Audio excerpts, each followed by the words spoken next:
Welcome to the last book that I'll be doing, going through the Apostolic Bible. At least I will be the last one through the first go through of all 66 books of the canon. And the reason that this is the last book that I chose to do is because it's a strange book. It's not a book you can go through and expound upon like you can in Genesis, show where the cities are, or what this means, who the father of so-and-so is, and what the different animal sacrifices and all sorts of things. But here I would consider this a play that was written to be performed. I don't have any proof of that except for the way it was built. It was developed into what we see today. It reminds me sort of the later Greek tragedies, which were developed 100, 200 years after Solomon.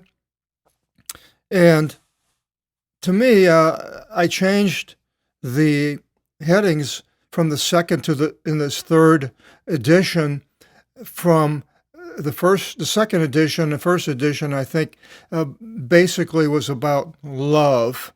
I think that's the theme of the Book of Solomon is love.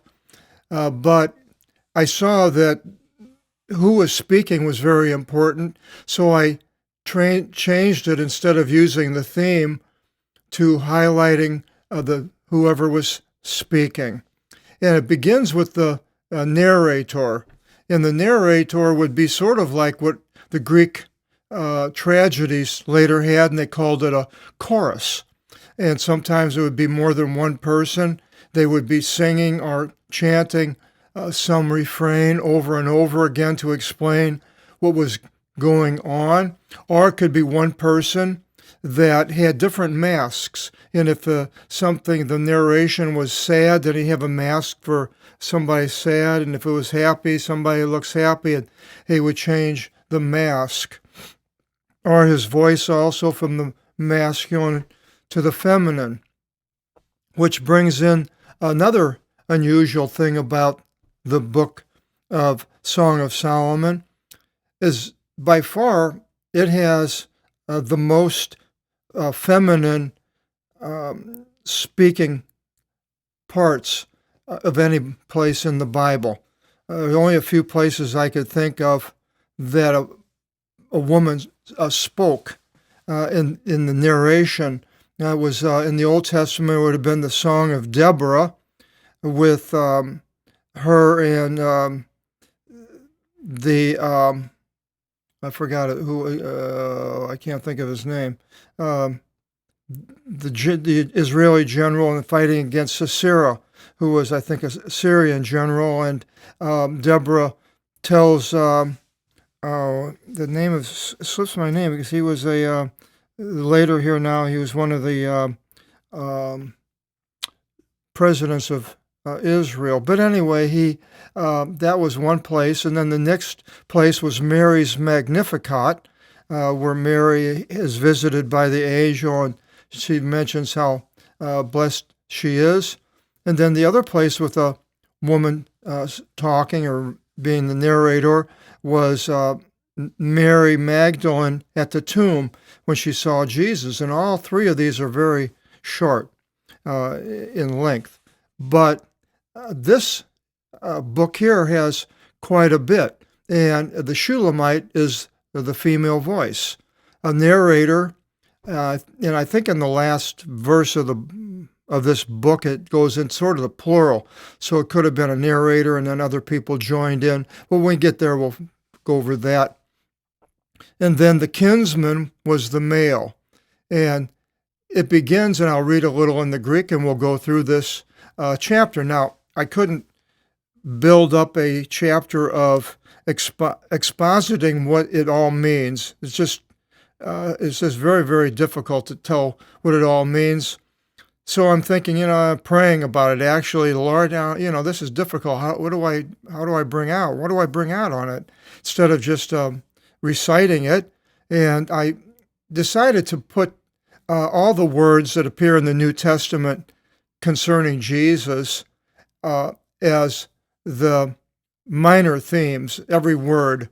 And there's quite a bit of words, and I think it's pretty interesting to see these words in this book and how they're, the same word is used in the basically in the New Testament, mainly in the Gospels.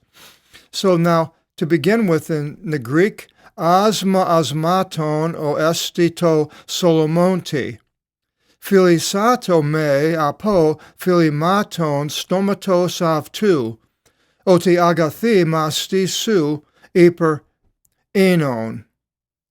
A song of songs, which is to Solomon. So Solomon apparently wrote this. And the Shulamite, she begins and she says, let him kiss me by kisses of his mouth, for your breasts are good over wine. Now, if I didn't put the Shulamite and you're trying to figure out, you would think, well, it was a male speaking because he's talking about the breasts. But we see in Revelation 1:13, it says, and in the midst of the 7 lampstands, one likened to Son of Man, being clothed with a foot-length robe and being girded to the breasts with a golden belt. So the breasts appear in the masculine also. And then let him kiss me. Your breasts are good over wine. Wine in the New Testament, we see that in John 2:3, where Mary says, and lacking wine, the mother of Jesus says to him, well, they do not have wine. And then continues in the next verse, and the scent of your perfumes, your name is over all the aromatics of perfumes, perfume being emptied out. And now the scent, the osmatic, the scent. And we see that in John 12:3. It says, then Mary, having taken a liter of valuable perfumed, and that's in here, 3464, of spikenard, 3487, anointed the feet of Jesus and wiped clean his feet with her hair. And the house was filled of the scent of the perfumed liquid. And we get down to verse 12, some of these words appear again. The 3164, your perfumes are myrrh. It's actually myrrh. And they brought gold, frankincense, and myrrh to baby Jesus. That is the 3 magi. And here the scent of your perfumes. And where do we see the myrrh perfumes? It says, and there came in Matthew 26:7, there came forward to him a woman having an alabaster flask of a perfumed liquid, myrrh, that is, of a heavy price, valuable, and she poured it down upon his head as he reclined. And we remember that they complained that wasting all this for Jesus, and basically Judas Iscariot, and how Jesus mentions that it's being used to anoint his body for burial. And then it says there, in your name is over all the aromatics of perfume, of myrrh. And the aromatics, we see that in Mark 16:1. It says, and the elapsing of the Sabbath, Mary Magdalene and Mary, the one of James, and Salome brought aromatics, that having come, they should anoint him. It's also found in John 23:56, Luke 24:1, and John 19:40. And it continues, on account of this, the young women loved you. And in Luke 7:47, it says, of which favor, Jesus says, I say to you, her many sins have been forgiven, for she loved much, but to whom little is forgiven, loves little.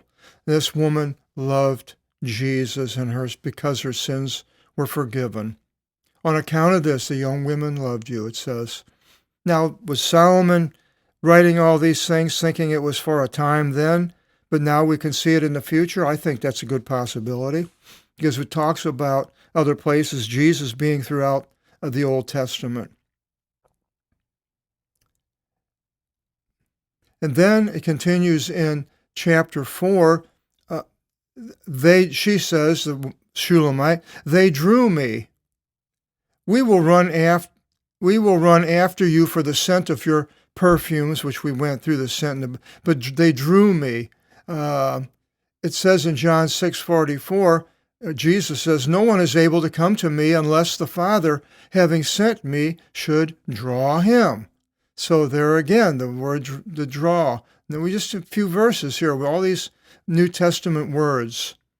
And we will run after you for the scent of your perfumes. And it says in Matthew 28:8, and having gone forth quickly from the sepulchre with fear and great joy, they ran to report to his disciples, and they had put the aromatic, were going there to put the aromatics on. The king carried me into his inner chamber, and Jesus brings us into the inner chamber in heaven in the New Jerusalem. We should exult and be glad in you. Now, exulting, it says in Luke 1:47, my spirit exults over God, my deliverer. And we should exult and be glad. In being glad, Luke 15:32, but to be merry and rejoice is necessary, for this your brother was dead and is revived, and was lost and is found. And over the prodigal son. We should exult and be glad in you. It says that in the New Testament. We shall love, there's 25 agape. Agapisomon is the verb. It appears throughout this book, and we'll expound on that a little bit later here. We shall love your breasts, again, over wine. Uprightness loved you. In Hebrews 1:8, the writer says, but to the Son, saying, your throne, O God, into the eon of the eon, a rod of uprightness is the rod of your kingdom. And here we go, there's another place for Jesus in the uprightness. And she continues, and 5, and she says, I am black and fair. O daughters of Jerusalem, as the tents of Kedar. And the tents of Kedar was a nomadic tribe in the Arabian desert, so she was dark like these people with the sun. And as she says, as the hide coverings of Solomon, and the being black, it talks about these people at Kedar having black goat hair tents, and they're basically Bedouin. You should not look, for I am being blackened, for the sun looked over me. Sons of my mother quarreled with me, and Jesus' brothers and their mother, and wanting to come, I think it was in Mark 7, wanting to come and take Jesus away. As they said he was startled, crazy, so they argued over grabbing him and taking him away. They made me keeper in the vineyards. Now, the vineyards, we know, has to do with Jesus. It says in Luke 20:16, and having cast him outside the vineyard, they killed him. What then shall the master of the vineyard do to them? And so they made me, she says, keeper of the vineyards, but I kept not my own vineyard. Now, the vineyard, we know, was Jerusalem, or Israel, and Jesus was the keeper. Report to me, they quarreled. It says, the sons of my mother quarreled with me. And it says, I have to find a spot. I don't have it here, but I'll find it, and it'll be in the footnote. Then the Jews were quarreling with one another, saying, "How will this one be able to give us his flesh to eat?" So the Jews were quarreling over the disciples, the followers of Jesus, over what he was saying that they needed to do. 7, it says, "Report to me, O whom my soul loved. Where you tend, where you bed at midday, lest at any time I should become as one being covered." I put by a veil because I think that's what it meant, but I could be wrong here. "Lest at any time I should be as one being clothed by the herds of your companions." That could be what it is either. But it says in Matthew 6:29, "And I say to you," Jesus says, "that not even Solomon in all his glory was clothed as one of these," and the flowers of the fields and the so forth. Now we go into the kinsman. And is this Solomon? Possibly. "If you should not know yourself, O the fair one among women, and you come forth at the heels of the flocks, and tend your kids by the tents of the shepherds. To my horse among the chariots of Pharaoh I likened you, my dear one, very valuable." And he calls her a dear one.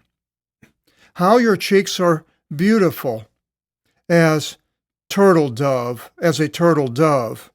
And I think they sacrificed the turtle dove in the temple with Jesus. Hit him on the cheeks. "Your neck as pendants, representations of gold we will make for you with marks of silver," putting valuable jewelry on her. He loves her, the one that he loves.